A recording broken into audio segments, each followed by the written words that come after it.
B2B Cambodia, the portal for business use in Cambodia.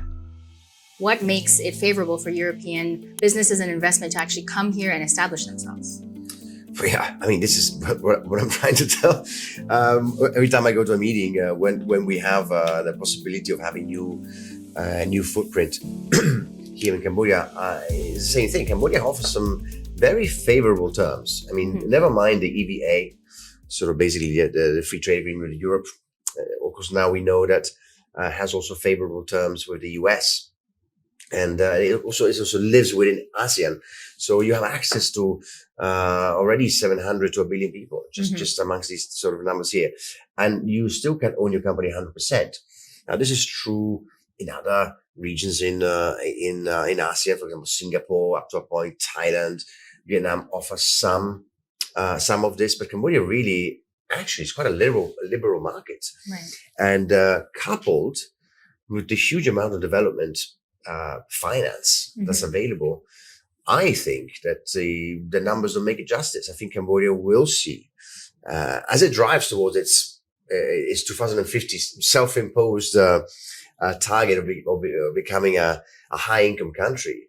You know, the massive amount of development that is going to be required is going to call for European intervention and the resources that Europe has. In individual entry, FDI to Cambodia is going to be unlikely. I think we are going to have to see a Vietnam +1, Indonesia +1. So I think we need to leverage countries that are already in ASEAN and offer them an extra markets without the cost and the risks incurred in coming directly from Europe. So for Europe, obviously, already is a major player, maybe not quite as big as the US. But do you think that Europe could play a bigger role in kind of helping Cambodia diversify its export markets? Europe simply isn't able to move in the same manner in which the US has recently done. Let's speak about tariffs for a second. The 49%. Okay. Now we've forgotten about that, but I mean, it's like a very transactional way of putting the livelihoods of the low middle income class at risk. Europe can't do that. So Europe did something similar back in 2020, didn't it? It rescinded some of the ABA free trade agreement. As in, 20% of Cambodia's exports were no longer now under this agreement. Although, in fairness, not much has changed, and the bottom line. But you see, we did that from a different angle. We were value driven. We went from the human rights perspective. And let's not forget that the EBA is basically signed until Cambodia graduates from LDC. Now, how can Cambodia continue to export and at the same time diversify and de-risk itself from these black swan events? Because let's face it, when your partner wakes up one day and says, okay, now you have to pay me 50% in tariffs, that's a black swan. It's very hard to prepare for these events. But if you have a structural narrative within your economy to diversify, you don't have to be as impacted as Cambodia has found itself in the last 6 months or so. So I guess the prime objective for the European market is to ensure that Cambodia can comply with its requests for fair and sustainable development.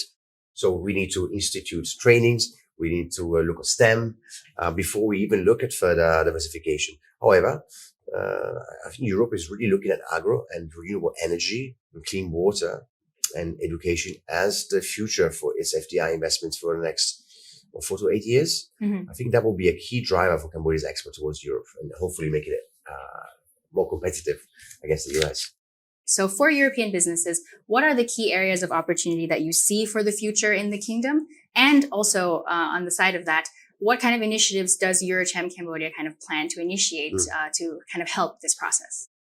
Well, you don't have to look very far. I mean, the government has already issued its pentagonal strategy. And from there stems the economic change and drive. Agriculture received about 146 million to date this year of investment. I think we just barely scratched the surface on that. So agriculture is, as you mentioned, a huge one. Technology is another huge area. I think the government already also allocate a large wish list for technology energy. I think it's almost a $10 billion shopping list. I mean, who's going to plug this? Of course, China is ever present, and the shadow looms.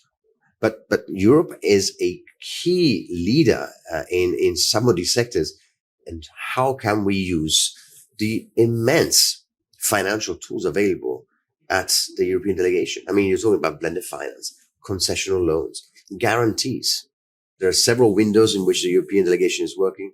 We've seen some awesome projects taking shape. Bakang water treatment plant is one of them. That's, almost $1 billion. That's only possible because of the tools available at our European partners. So EuroCham is working to try to simplify how to explain this to our European firms. And we will hopefully see an interest towards, again, the quality FDI and the opportunities that I just presented to you, and hopefully will be taken, and we'll see a rosy future for EuroCham and its stakeholders.